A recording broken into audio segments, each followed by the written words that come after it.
Gracias, Manuela. Bueno, la verdad es que va a ser una presentación muy breve. Formalmente iba a presentarnos Carlos Jiménez, pero como al final se le ha complicado el día y no va a poder venir, pues se ha delegado en nosotras. Así que nada, una muy breve presentación y disculpadme. También tengo que pedir disculpas porque a las 5:15 me tengo que ir, que tengo clase. Conseguí cambiarla porque el tema me interesaba mucho y ahí me lo peleé, a pesar de la reticencia de los compañeros. Al final conseguí cambiar la clase. Entonces, disculpas cuando me veáis que desaparezco. Bueno, pues como ya sabéis a través de los carteles, de lo que acaba de decir Manuela, los dos ponentes son Carmen. La propuesta, como fue de ella, pues lo primero agradecerlo también, porque además sabes que es un tema que a mí también me interesa mucho. Carmen Madorral. Carmen es UAM, ¿no? Es autónoma a 2 niveles. Hizo la licenciatura de filosofía aquí en la Universidad Autónoma, luego puso el máster en crítica y argumentación filosófica y finalmente hizo la tesis, se doctoró en filosofía bajo la dirección de Jorge Richman, que tenemos también aquí. Forma parte de un grupo de investigación que es transdisciplinar, que hay gente también, me parece, del Departamento de Biología Autónoma o de Ecología, departamento más. Se llama Grupo de Investigación Transdisciplinar sobre Transiciones Socioecológicas en la Facultad de Filosofía y Letras. Y pues como vais a ver por su propia presentación, el interés en este tema también tiene pues un aspecto socioecológico sobre el que ya pues, probablemente nos va a hablar, y el acceso a todos los beneficios y las promesas del transhumanismo, ¿no? Y por otra parte, pues tenemos a Antonio Dieguez. Antonio Dieguez fue propuesta también de Carmen Madorral de que le invitásemos como experto en este tema del transhumanismo. Él es profesor, es catedrático de filosofía, es lógica y filosofía de la ciencia de la Universidad de Málaga. Es un experto en muchas cosas. En parte, pues gracias a toda la carrera académica que lleva en tu currículum vitae, pues he visto que has estado como profesor visitante en las universidades de Helsinki, de Harvard y de Oxford. De Oxford nos has hablado ahora con la comida, es el periodo en que estuviste en este centro, ¿no? Que en parte también se dedica al estudio e investigación sobre transhumanismo. Ha sido presidente electo de la Asociación Iberoamericana de Filosofía de la Biología. La filosofía de la biología es uno de los disciplinas a los que más ha dedicado su esfuerzo y su trabajo, pero no es el único. Ha estado trabajando también durante mucho tiempo en realismo científico, filosofía de la biología y publicación de un libro relacionado que se llama La evolución del conocimiento, de la mente animal a la mente humana. Y más recientemente, pues si no es así me corriges, te interesaban los temas relacionados con transhumanismo y poshumanismo, ¿no? Ha publicado un libro hace un par de años de título Transhumanismo, la búsqueda tecnológica del mejoramiento humano. Y pues nos va a hablar hoy un poco de su posición frente a este tema, que creo que es relativamente crítica, pero probablemente con matices, ¿no? Que será la parte interesante. Forma parte también de un grupo de investigación del que es investigador principal, que se llama Grupo de Investigación en Ciencias Cognitivas de la Junta de Andalucía. Y por lo tiempo, pues nada, lo mismo agradeceros otra vez a los dos que estéis aquí con nosotros. 20 minutos, pero no os vamos a decir nada, os autorreguláis vosotros, ¿no? Sí, más o menos, si vemos que llegue. ¿Qué tal se oye ahí al fondo? Bueno, pues muchas gracias a todos los asistentes por venir, gracias a Elena, Manuela y bueno, la organización en concreto, ¿no? de estos seminarios, también por parte de Demosfat y Antonio sobre todo por haber aceptado, ¿no? de buen grado la invitación y estar aquí bueno, para la discusión que vamos a tener. Yo no voy a extenderme esos 20 minutos probablemente, así que bueno, contamos con algo más de tiempo. He titulado a esta breve presentación, ¿no? que os haré problemas político-morales del transhumanismo tecnocientífico en concreto, ¿no? en el siglo de la gran prueba. Y quizá lo primero que tengamos que hacer sean dos consideraciones previas, ¿no? Una sería qué es eso del transhumanismo tecnocientífico, por si hay quienes no han leído sobre este tema, como siempre intentamos hacer en los seminarios, ¿no? Ponernos en claro sobre de qué estamos hablando. Y en segundo lugar, otra consideración previa que creo que es imprescindible es qué tiene que ver esto con el siglo de la gran prueba y que es de paso el siglo de la gran prueba, ¿no? Empezamos con la primera de ellas, ¿no? Para mí el transhumanismo tecnocientífico puede entenderse como una pluralidad de relatos sobre la posibilidad de ir más allá de lo humano haciendo uso de la ciencia y la tecnología. Esta sería casi nuestra primera definición. Esa forma de pensar en el transhumanismo como un conjunto o una pluralidad de relatos llama la atención o nos permite pensar que algunos de esos relatos son más fantásticos que otros, ¿no? Algunos son completamente obras de fantasía en el sentido de que no hay posibilidades reales de conseguirlos, no tienen ninguna base científica sólida, algunos de ellos, y otros sí. Parte del problema cuando hablamos de transhumanismo tecnocientífico es precisamente diferenciar, ¿no?, entre este tipo de relatos, cuáles son los que tienen un mayor anclaje, ¿no?, un mayor respaldo científico y cuáles son prácticamente imaginación al poder, ¿no?, en el sentido más utópico del término. Por tanto, tenemos dentro de esa pluralidad de relatos ejemplos tan distintos como el volcado de la mente en un ordenador, por ejemplo, ¿no?, que esas ansias de inmortalidad vehiculizadas por ahí, también la promesa de la eterna juventud o la habitabilidad de otros planetas, ¿no? Entre esos relatos fantásticos estarían pues estas tres cosas, para que vayamos pensando en ejemplos concretos, ¿no?, a los que estamos acostumbrados a oír y que podemos entender como formas de ese transhumanismo tecnocientífico, promesas, ¿no?, que nos hace. Pero además, si nos quedásemos con esto desde mi punto de vista, sería quedarnos escasos, ¿no?, en la definición. Habría que considerar que la superación de lo humano, a la que hacen referencia toda esta serie de autores que son muy heterogéneos, es siempre vista como algo positivo. Se trata de una superación de lo humano entendida como un avance, por eso hablan constantemente de mejoramiento, ¿no?, del mejoramiento de lo humano en tres ámbitos, ¿no?, mejoramiento intelectual, mejoramiento físico, mejoramiento moral, fundamentalmente, ¿no?, abarcan esos tres grandes ámbitos que en definitiva constituyen lo que somos los seres humanos, ¿no? Y ese cambio, esa transformación que para estos autores es siempre un avance, una mejora, ¿no?, siempre un cambio positivo, incluye además por su parte como rasgo desde este paradigma que es un avance que hay que promover, ¿no? En algunos casos, que incluso se dice, tenemos el imperativo moral de promover. Entonces, avanzando un paso más en esa definición, podríamos decir que esa vocación marcadamente práctica del transhumanismo a realizar sus objetivos, pues nos indica que además de un conjunto de relatos es también un movimiento, ¿no? Tenemos que entender al transhumanismo también de esta manera, ¿no?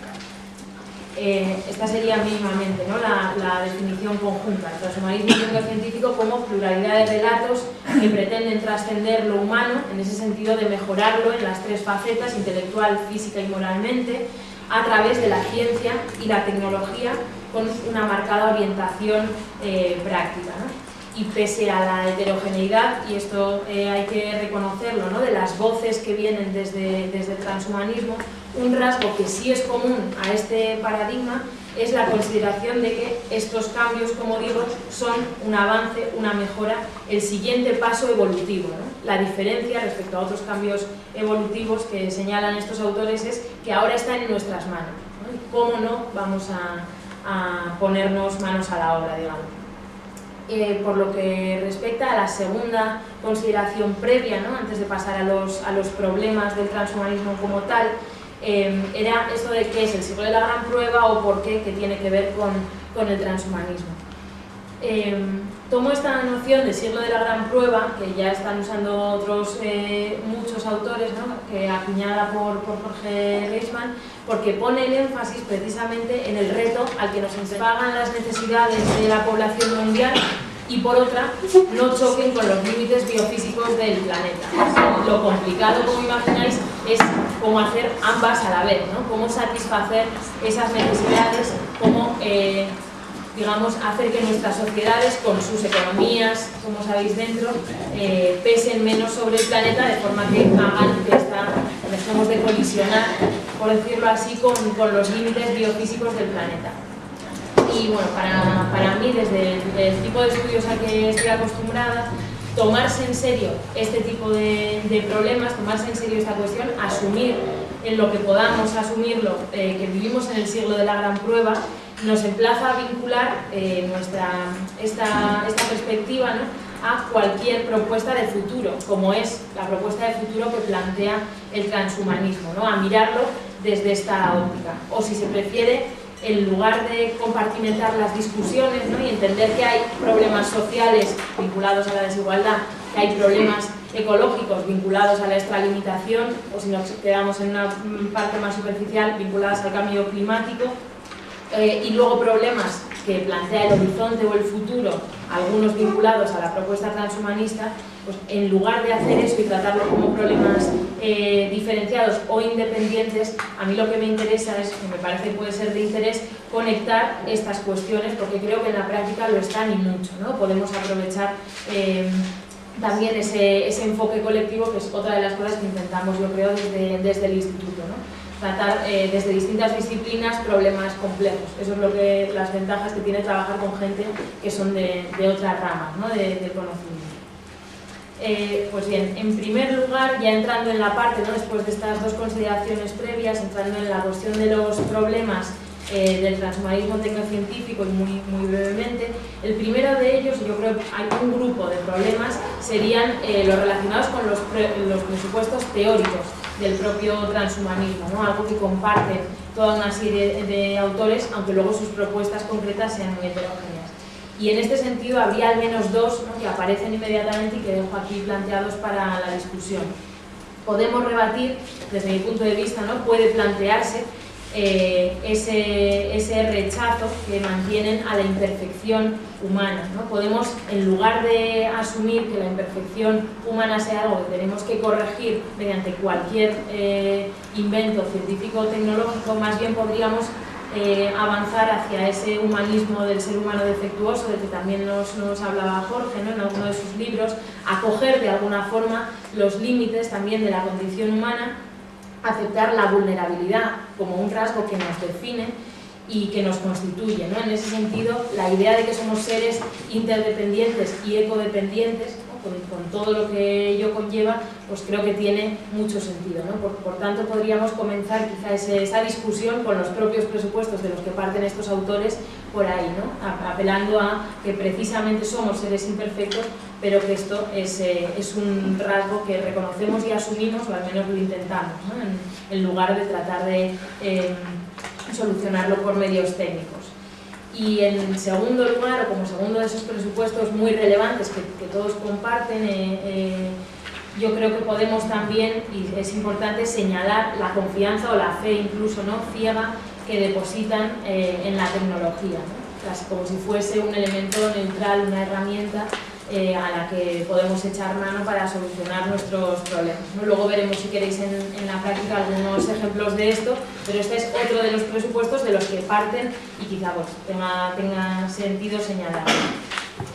El siguiente, bueno, otro de los problemas que para mí tiene el transhumanismo tecnocientífico es un problema básico de acceso, ¿no? Esto conecta con la desigualdad existente en nuestro mundo. Es muy razonable pensar que en un mundo tan desigualmente repartido como el nuestro, ese tipo de mejoras, aunque se diesen mejoras intelectuales, físicas y morales, agravarían sin duda la brecha entre los más empobrecidos y los ya enriquecidos, ¿no? Aquí os ponía simplemente un ejemplo por si puede servir, ¿no?, como ilustrativo. Médicos Sin Fronteras publicaba en 2015 este informe donde denunciaba que el precio de las vacunas, el precio para inmunizar a un niño en países pobres, los precios de las vacunas se negocian, digamos, para cada país, se han multiplicado por 68 desde el año 2000, ¿no? Este informe es de 2015, pues en esos últimos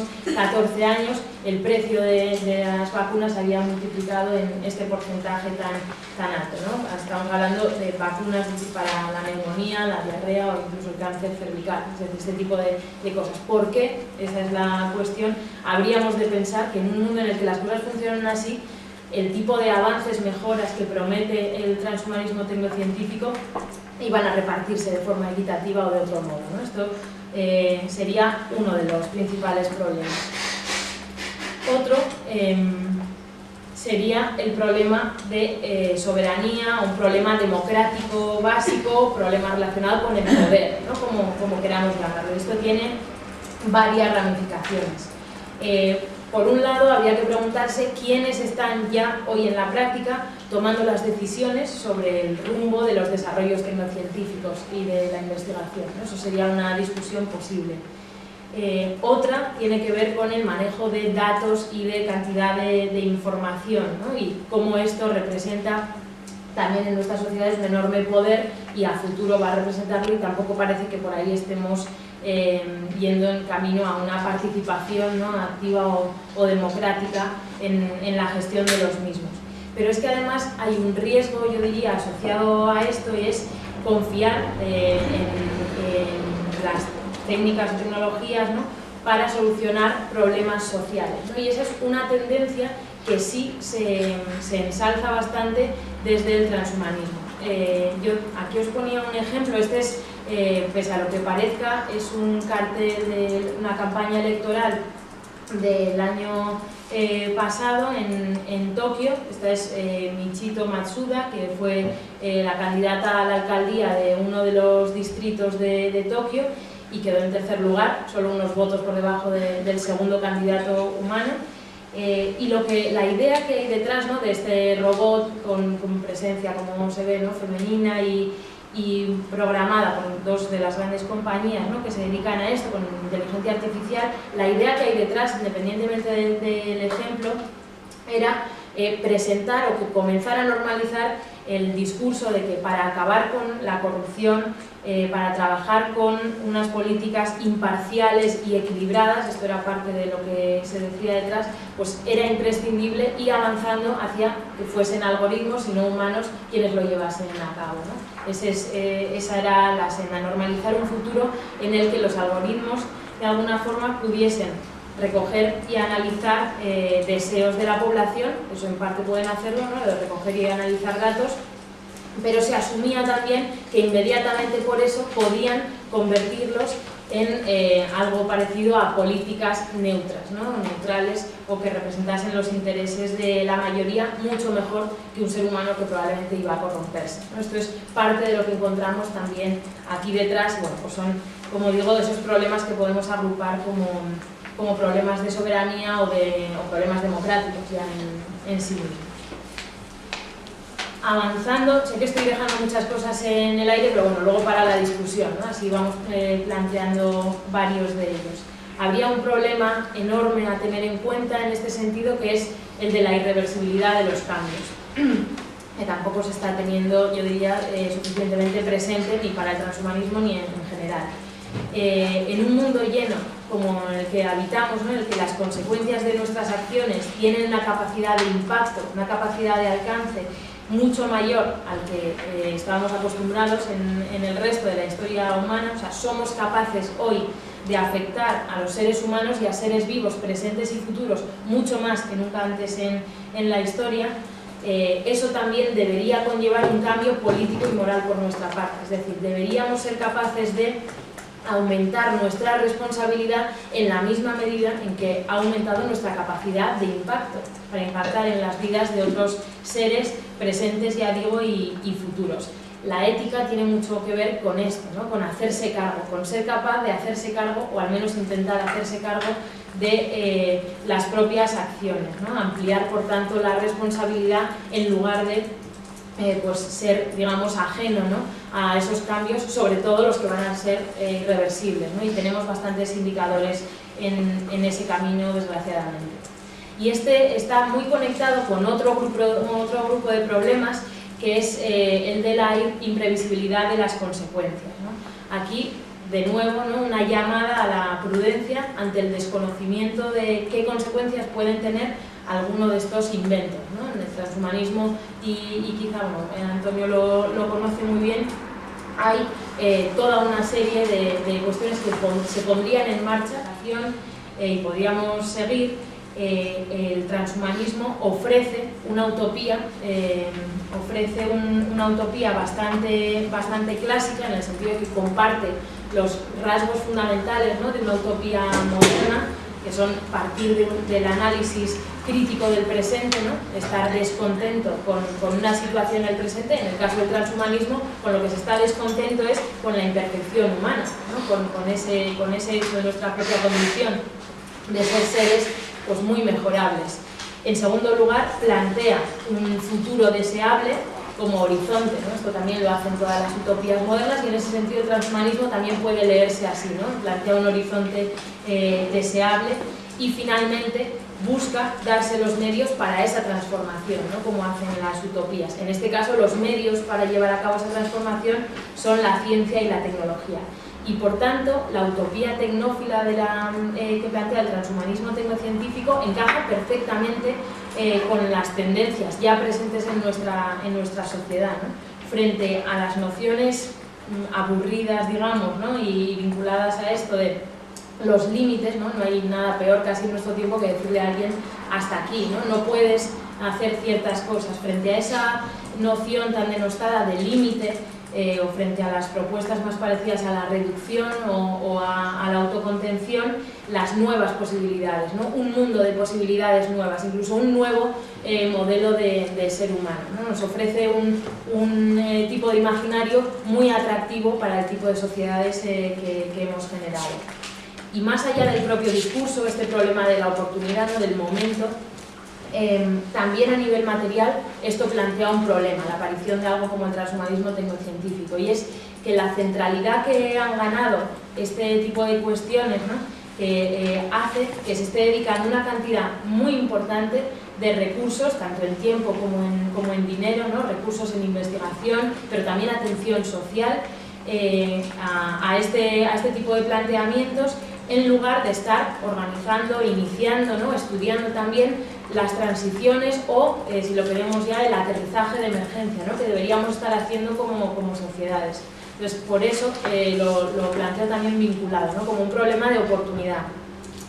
Y a la vista, ¿no? Finalmente, del desafío civilizatorio que tenemos por delante, ¿no? Planteaba desde el inicio de ese siglo de la gran prueba, habría dos opciones, tomo también aquí los términos que emplea Jorge, ¿no? O apostar por un proyecto productivista de extralimitación, es decir, seguir el camino que hemos empezado, y aquí, por muchas de las razones que he mencionado, ¿no? y otras más, aquí es donde se integraría cualquier propuesta procedente del transhumanismo tecnocientífico, o bien apostar por un proyecto de autocontención que pasa necesariamente por la redefinición de nuestros sistemas socioeconómicos y de las relaciones que tenemos con el planeta, ¿no?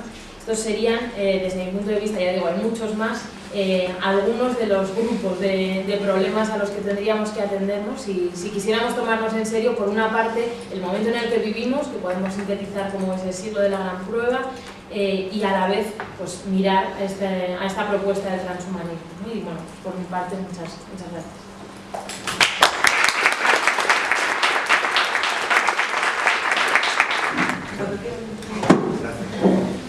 Bueno, ante todo, buenas tardes, y quiero comenzar agradeciendo a los organizadores, a Manuela, a Elena y a Carmen, la amabilidad que han tenido en invitarme. Es un placer venir aquí, además me da una nueva oportunidad de ver a mi amigo Jorge Rickman, que no lo veía hacía tiempo. Y bueno, yo voy a decir algunas ideas generales sobre el transhumanismo y luego me voy a centrar en el tema de la extensión de la vida, de la promesa de inmortalidad. Buena parte de lo que voy a decir lo dije en octubre, pero cuando estuve aquí, hablando también de este tema, pero intentaré decir cosas nuevas y actualizarlo. Quizás no sería mala idea comenzar con alguna clarificación conceptual, aunque Carmen ya ha hecho un análisis bastante detenido y bastante bueno, bastante clarificador, ¿no? de lo que es las ideas centrales que hay detrás del transhumanismo. El transhumanismo, en el fondo, es la idea de que tenemos la posibilidad, pero incluso la obligación, como ha señalado hoy Carmen, según ellos, la obligación moral de mejorar al ser humano por medio de las nuevas tecnologías, transformar al ser humano aplicándole los desarrollos tecnológicos de manera que adquiera cualidades nuevas. Fundamentalmente están pensando en en las tecnologías de la información, en las tecnologías electrónicas y también en las biotecnologías. Los transhumanistas más radicales piensan que estas transformaciones tienen que llevar por su propia lógica al final de la especie humana, al surgimiento de una especie posthumana. Y de ahí que a veces se designe esto también como posthumanismo, aunque no todos los transhumanistas serían partidarios de llegar a esta fase final, pero claro, es difícil ver cómo impedirlo si empezamos a manipular, por ejemplo, el genoma humano. Si empezamos a manipular el genoma humano, a partir de un cierto momento estamos ya ante una nueva especie biológica. Sin embargo, hay que distinguir a este transhumanismo o posthumanismo tecnocientífico, como ha señalado Carmen, de otro que podemos llamar cultural, por señalar alguna manera de caracterizarlo, y que ha sido desarrollado fundamentalmente por autoras feministas. Estoy pensando en la obra pionera de Donna Haraway, Manifiesto Cyborg, pero más recientemente quizás la representante más conocida de esta corriente sería Rosy Braidotti. Y este posthumanismo cultural en cierta medida es lo opuesto al transhumanismo o al posthumanismo tecnocientífico, porque no tienen de ninguna manera esta visión optimista y confiada en la ciencia que tienen los transhumanistas tecnocientíficos. Ellas, digo ellas porque, como digo, la mayoría son autoras feministas, pues piensan más bien que estamos ante una oportunidad cultural que hay que aprovechar de derribar los viejos ideales del humanismo clásico. Piensan que el ideal humano que preconizaba el humanismo no es universalizable, porque tiene sesgos, tenía sesgos desde el principio. Era un ideal cargado desde el punto de vista de género, era sobre todo un varón. Era un ideal cargado desde el punto de vista racial, era sobre todo un occidental, y era un ideal cargado también desde el punto de vista ideológico, político, etcétera, etcétera. Entonces, ellas piensan que ese ideal está caduco y por eso hay que acabar con la preeminencia que todavía tiene, desde el punto de vista filosófico y cultural, este viejo ideal. Y consideran que la tecnología puede ser una ayuda importante de liberación desde el punto de vista de la lucha feminista, pero en general, porque permite derribar viejas dicotomías. Y ahí la famosa frase de Donna Haraway de prefiero ser un cyborg a ser una diosa. Es decir, la unión con la tecnología para ella puede tener elementos positivos, pero no es el objetivo central. Digamos que el objetivo central sería más bien acabar con una visión excesivamente estrecha de los ideales del humanismo. Yo de este posthumanismo cultural no puedo decir nada porque no lo he trabajado lo suficiente, pero hay autores y autoras muy buenas en España trabajando sobre ello, ¿no? Me voy a concentrar, por tanto, en el que más he estudiado, que es el transhumanismo tecnocientífico. No voy a decir nada, sin embargo, porque no tenemos tiempo para hacerlo, de la vertiente ligada a la inteligencia artificial o a las tecnologías informáticas. Me voy a centrar en el transhumanismo de orientación biologicista, por decirlo así, ¿no?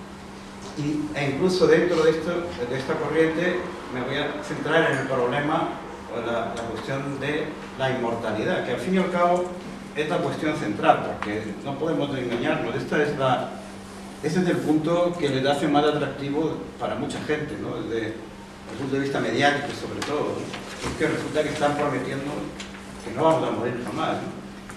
Este problema de la muerte nos preocupa a todos, no solo a Roy Batty, el replicante, cuando llega a ver a Tyler y Tyler le dice, ¿cuál se supone que es el problema? Y Roy dice, la muerte. dice, bueno, me temo que eso escapa a mi jurisdicción, dice Tyler. No hay mucha diferencia entre Roy Batty y cualquiera de nosotros. El replicante vivía 4 años, nosotros de aquí en España una media de 84, pero son 4 días en el fondo. Tanto 4 años como 84, nunca es suficiente. Queremos vivir más, la mayoría al menos queremos vivir más, ¿no? Y la promesa de inmortalidad es muy atractiva, aunque no la creamos en el fondo, ¿no? Porque bueno, a lo mejor terminaríamos muriéndonos, pero si se puede vivir mucho más, hay que aprovechar la ocasión, ¿no? Hay que aprovechar. ¿Qué base científica hay ahora mismo para hacer este tipo de promesas? Porque no hay que negar que los transhumanistas suelen tener una sólida base científica a la hora de elaborar todas estas propuestas. Algunos son notables ingenieros y científicos, ¿no? Por ejemplo, entre los 2 grandes gurúes del transhumanismo está el ingeniero de Google, Raymond Kurzweil, el padre de la idea de la singularidad, que por cierto predijo que para el 2020, para el año que viene, tendríamos ya una integración total entre el cerebro humano y la máquina, así que yo estoy impaciente por ver si se cumple realmente, ¿no? Porque mi cerebro ya va necesitando alguna reparación y quiere tener piezas. Y el otro gran gurú es el catedrático de Harvard, el libro de genética de Harvard, George Church, que es un genetista de primera línea, uno de los grandes genetistas que trabaja ahora con CRISPR. El envejecimiento es uno de los temas que más interés científico está despertando en las últimas décadas. La gerontología se está convirtiendo en una ciencia estrella, parece mentira, ¿verdad? El estudio de la vejez, ¿no? Pues se está convirtiendo en una ciencia puntera, pero se están haciendo avances muy significativos. La verdad es que no tenemos por el momento una explicación muy satisfactoria de qué es el envejecimiento y por qué se produce el envejecimiento.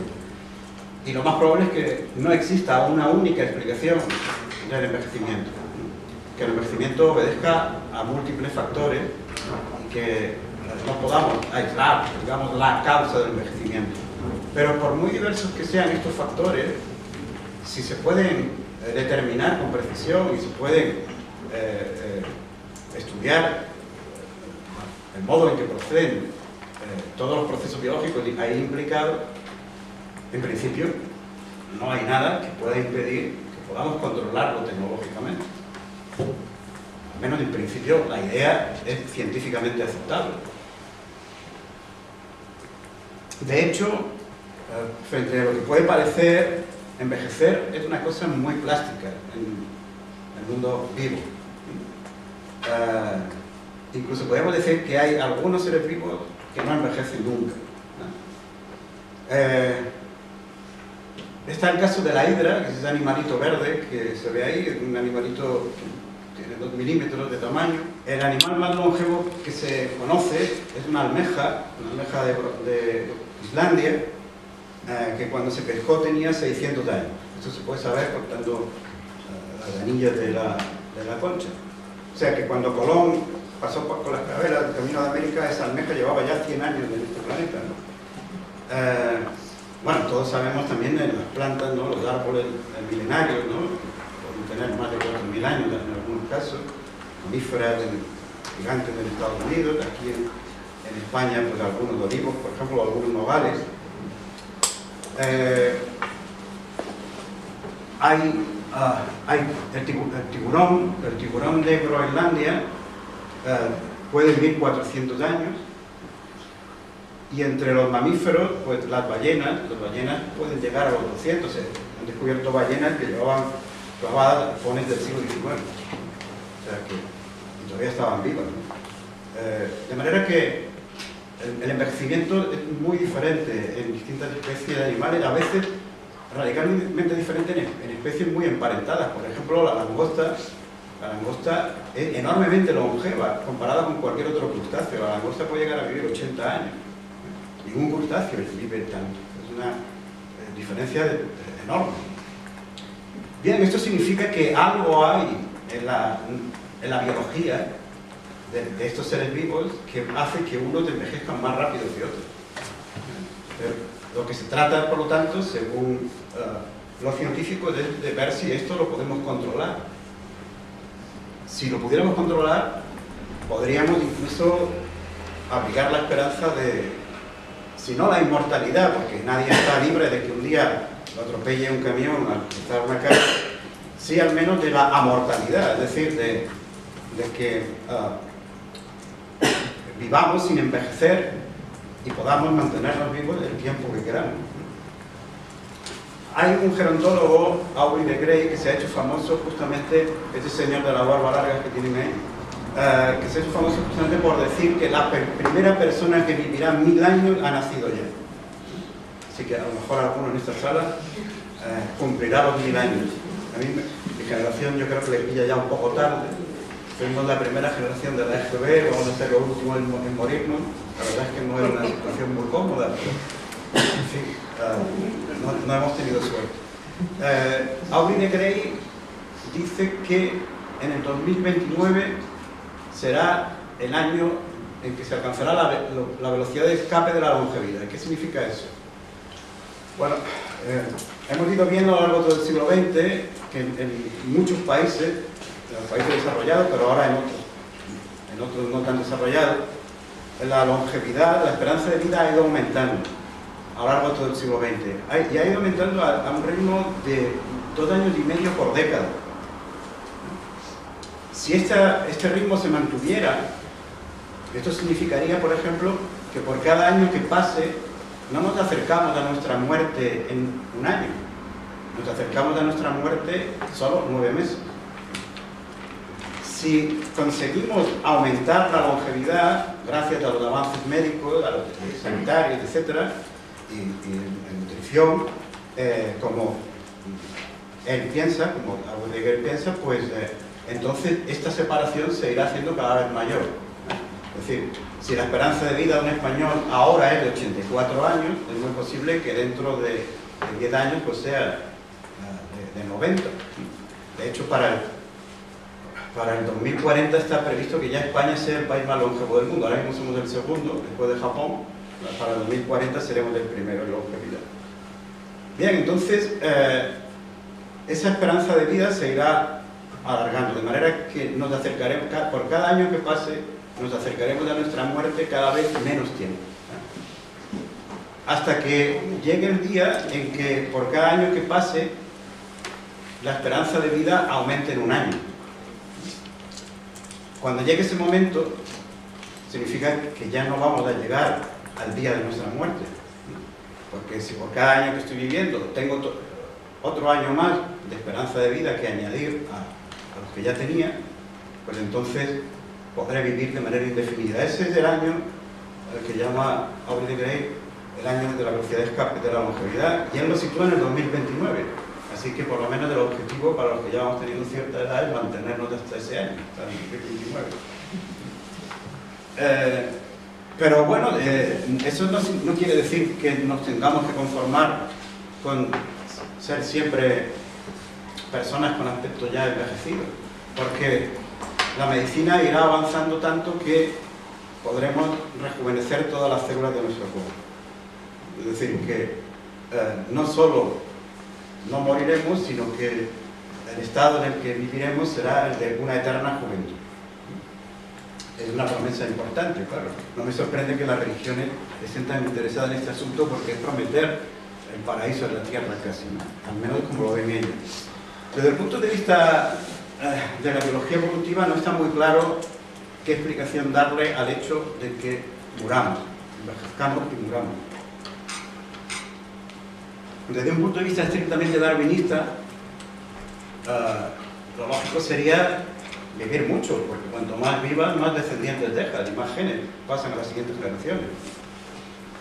Sin embargo, es obvio que una población en la que los individuos tarden mucho en morirse, pues termina consumiendo los recursos y termina por extinguirse, ¿no? Entonces, hay ahí una tensión, ¿no? Pero claro, lo que le importa a la selección natural no es el bien de la especie. Esa es una visión errónea desde el punto de vista darwinista. a la selección natural lo que le interesa es que los individuos tengan éxito reproductivo. Entonces,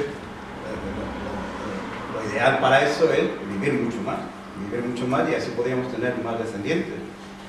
Y sin embargo no es así, sin embargo tenemos con diferencias muy notables, como hemos visto, pero todos tenemos, en toda especie hay una fecha de caducidad más o menos predeterminada. Una de las explicaciones más aceptadas en la actualidad es que el envejecimiento es un subproducto de la selección natural, no es el resultado directo de la selección natural, sino un subproducto de la selección natural. Es decir, la selección natural se centra, estoy personalizando, es imposible hablar de esto sin utilizar este lenguaje que personifica la selección natural, pero todos entendemos que estamos hablando de un proceso puramente mecánico, no hay intención ni propósito consciente de ningún tipo, ¿no? La selección natural se centra en aquellos individuos que tienen mayor capacidad reproductiva. Digamos, en la cohorte de población en que el éxito reproductivo puede ser mayor. Por una mera cuestión aleatoria, los individuos de las cohortes que llevan más tiempo viviendo dejan menos descendientes porque muchos de ellos han sido muertos ya por depredadores o han caído víctimas de enfermedades o han sido debilitados por parásitos, etcétera, etcétera. De manera que a partir de un cierto momento pues quedan menos individuos de esas cohortes, ¿no? En cambio, los individuos que tienen todavía una edad juvenil pues tienen mayor vigor y dejan más descendientes y ahí están en mayor número. De manera que la presión selectiva se centra en esos individuos y se desentiende, por decirlo así, de lo que ocurre después, de lo que ocurre con los pocos que van quedando ya debido a causas meramente naturales a partir de un cierto momento. Eso hace que favorezca genes que proporcionan vigor y agilidad en esas edades cercanas al inicio del periodo reproductivo, y en cambio esos mismos genes pueden tener efectos pleiotrópicos negativos en edades más avanzadas. Por ejemplo, un gen que proporcione una gran agilidad en la juventud, pero años más tarde pues sea causante de deterioro del cartílago, por ejemplo. Y esa sería la causa del envejecimiento y de la muerte. Es decir, sería el mero hecho de que la selección natural no puede estar pendiente ya de los individuos a partir de un cierto momento porque ya quedan pocos y su destino no tiene importancia desde el punto de vista selectivo. Pero claro, eso significa entonces que hay mecanismos naturales que están implicados en el envejecimiento. Hay un artículo que se ha convertido ya en un clásico. En España tenemos muy buenos investigadores dedicados a este tema del envejecimiento y de la extensión de la vida.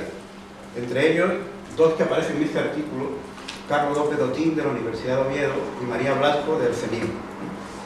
Pues de este artículo, se publicó en Cell en el 2013, señalan 9 factores causales fundamentales en el envejecimiento. De manera que, por lo menos se puede decir que están caracterizadas ya cuáles son las 9 causas principales del envejecimiento. Y por lo tanto se puede intentar ya conocer esos mecanismos, y están en ello, ¿no? María Blasco, por ejemplo, se dedica al estudio del acortamiento de los telómeros. Una de las causas del envejecimiento es el hecho de que las células, a medida que se van dividiendo, van perdiendo longitud en los telómeros. Los telómeros es la parte final de los cromosomas. En cada división celular se acorta un poco los telómeros de los cromosomas, hasta que llega un momento en que los telómeros son tan cortos que ya la célula no puede dividirse y se muere. Otra de las causas que se está estudiando ahora también, de la que luego voy a decir algo, es la senescencia celular, es decir, la acumulación de daño metabólico en las células, lo cual lleva de nuevo a que las células hagan la apoptosis, el suicidio celular, pero no todas lo hacen, con lo cual se van acumulando células que deberían haber muerto, pero no han muerto. Y eso produce inflamación, y eso produce también mal funcionamiento de las otras células. En fin, como ven, ahí hay causas que bien delimitadas por parte de los científicos y que están en estudio, ¿no? Que están en estudio. como ya llevo ya casi 20 minutos hablando, voy a ir a algunos avances recientes. Con este George Church, el catedrático de genética de Harvard, hay un elemento aquí también a tener en cuenta, y es el apoyo que todo esto están prestando dos avances relativamente recientes. Uno muy reciente, el otro no tanto. El muy reciente es la técnica de edición genética CRISPR-Cas9, en cuyo origen, por cierto, está un biólogo español, Francis Mojica, de la Universidad de Alicante. Yo creo que deberían de darle el Nobel, porque se lo merece. Él fue el que, además, el que bautizó la técnica con este nombre de CRISPR. El CRISPR está revolucionando el mundo de la edición genética. Y es la técnica que se ha utilizado para modificar a esos dos bebés que han nacido en China. Esas dos niñas que He Jiankui, saltándose todos los límites morales y legales, pues hizo que nacieran. Y el segundo avance importante, tiene su origen en el año 2000, aproximadamente, no es una frontera precisa, es la biología sintética. La biología sintética es una parte de la biología y de la biotecnología, porque es una tecnociencia, que de lo que trata es crear vida artificial en el laboratorio. Todavía no han conseguido crear vida artificial en el laboratorio, a pesar de que Craig Venter se presentó en el 2010 diciendo que ya tenía una bacteria creada artificialmente, pero no era una bacteria totalmente creada artificialmente. Pero sí están logrando avances verdaderamente espectaculares. Y uno de los más recientes es la creación, primero de 2 y ahora ya hace unos días 4 nucleótidos completamente nuevos, que no existen en la naturaleza y que han sido insertados en el genoma de bacterias y han producido proteínas funcionales. Es decir, hemos creado, los seres humanos ya, 4 nucleótidos nuevos. Saben que los nucleótidos que están en la naturaleza son adenina, guanina, citosina y timina, que es la base del ADN. Pues tenemos ahora otros 4 nuevos, P, Z, B y S, que han sido creados por el ser humano y que pueden ser ya insertados en el genoma de un monorreinoso, en principio bacterias. Esto va a producir cambios muy importantes en el futuro, ¿no?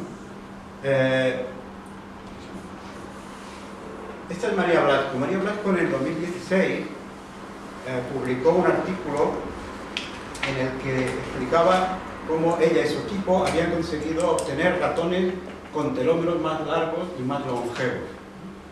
Es decir, que ha conseguido alargar la vida de ratones, alargándole los telómeros.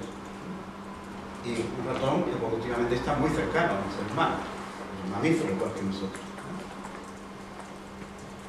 Otro español, aunque trabaja en Estados Unidos fundamentalmente, Juan Carlos Pizúa, ese mismo año, en diciembre, publicaba un artículo en SER en el que conseguía algo todavía, si cabe, más espectacular, porque consiguió alargar la vida de ratones en un 30% sin modificar o sin tocar el ADN, sino solo la expresión del ADN, es decir, con modificaciones epigenéticas, modificando la expresión de 4 genes que se conocen como factores Yamanaka y que una vez que se modifica su expresión consiguen alargar la vida de los ratones en un 30%. Esta acción epigenética en principio podría ser conseguida mediante medicamentos. Es decir, esto abre la puerta a la pastilla o al fármaco en el futuro que consiga alargar la vida solo tomando esa pastilla, sin necesidad de hacer ingeniería genética, que es lo complejo, ¿no? Estos son datos también muy recientes de David Sinclair, que es también de Harvard, del Departamento de Genética de Harvard, pues está trabajando con una molécula que es la nicotinamida mononucleótido, y él mantiene que esta molécula puede rejuvenecer, no ya detener el nacimiento, sino o alargar la vida, sino rejuvenecer la célula. Y lo ha conseguido en ratones, Y ahora empieza la fase de prueba clínica en seres humanos. Está empezando, antes de este año habrá empezado ya. Y finalmente, yo creo que aquí lo dejaría para tener el debate. Perdón, me extiendo para atrás. Bueno, luego esto se ha ido muy lejos. Quería poner... lo que ya está en fase de ensayo clínico en seres humanos son las terapias senolíticas. Antes decía que una de las causas fundamentales del envejecimiento es la senescencia celular. Esto es un lengua, ¿verdad? Sobre todo para un andaluz. Eso significa que son células, cuando somos jóvenes, una célula que ha acumulado mucho daño metabólico hace la apoptosis, se suicida y el cuerpo la elimina. Pero a medida que pasa el tiempo vamos perdiendo esa facultad. Entonces se van acumulando células que están ya muy dañadas metabólicamente, pero que no se han muerto de todavía. Entonces, su acumulación produce inflamación, como decía antes, y produce mal funcionamiento de otras células cercanas.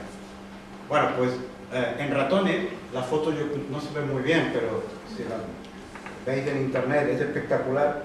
Son dos ratones viejos, los dos tienen la misma edad.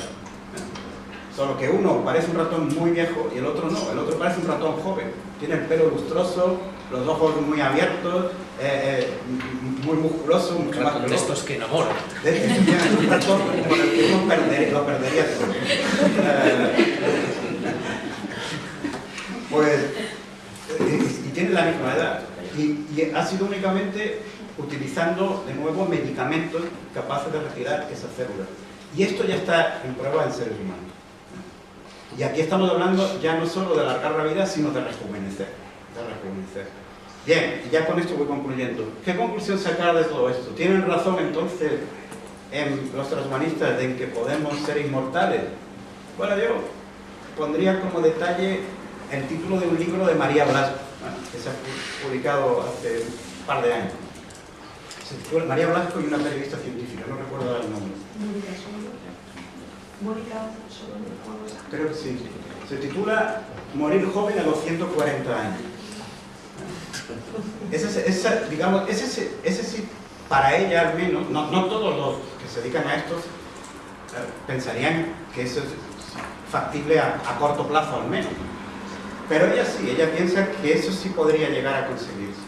Es decir, mantenernos hasta unos 140 años y mantenernos en un estado de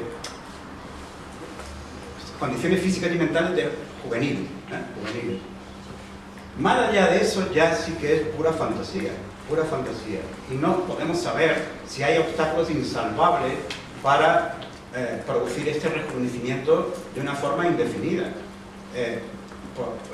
Aunque se hayan conseguido en ratones, un ser humano es mucho más complejo que un ratón. Es verdad que están muy cerca desde el punto de vista evolutivo, que hay un gran parecido genético, pero lo comentábamos de la comida, hay medicamentos que funcionan bien en ratones y luego no funcionan en seres humanos. Es decir, que todo esto está por ver, ¿no? Está por ver. Lo que sí parece muy claro es que vamos a conseguir alargar la vida varias décadas. Pero solo eso ya significa un cambio en las condiciones sociales probablemente política de este planeta, que está por ver si podríamos adaptarnos rápidamente a ello. Obviamente, si nos morimos de media a los 120, 130 años, la Seguridad Social no va a permitir que nos jubilemos a los 65, ni puede pagar pensiones tan generosas, entre comillas, lo generosas. Y luego, pues, ¿qué hacemos con los trabajos? ¿Cuándo un viejo catedrático va a dejar sitio para que ocupe la plaza un joven y prometedor profesor que tiene toda la carrera por delante? Es decir, se plantearían problemas bastante serios, ¿no? No digamos si consiguiéramos vivir, como ya dicen los más optimistas, 300, 400, 500, 2000 años, ¿no? Eso ya sí que generaría problemas muchísimo mayores, pero como eso yo no lo veo probable en los próximos 20 años, pues mejor lo consideramos como una fantasía que no tiene mucho sentido discutir. En cambio, sí que me parece, ya sí que termino de verdad, sí que me parece interesante pensar qué tipo de medicina y qué tipo de relación médico-paciente y qué tipo de estructura social se va creando cuando apostamos por este alargamiento de la vida a toda costa. A toda costa. Bueno, y aquí lo dejo. Muchas gracias.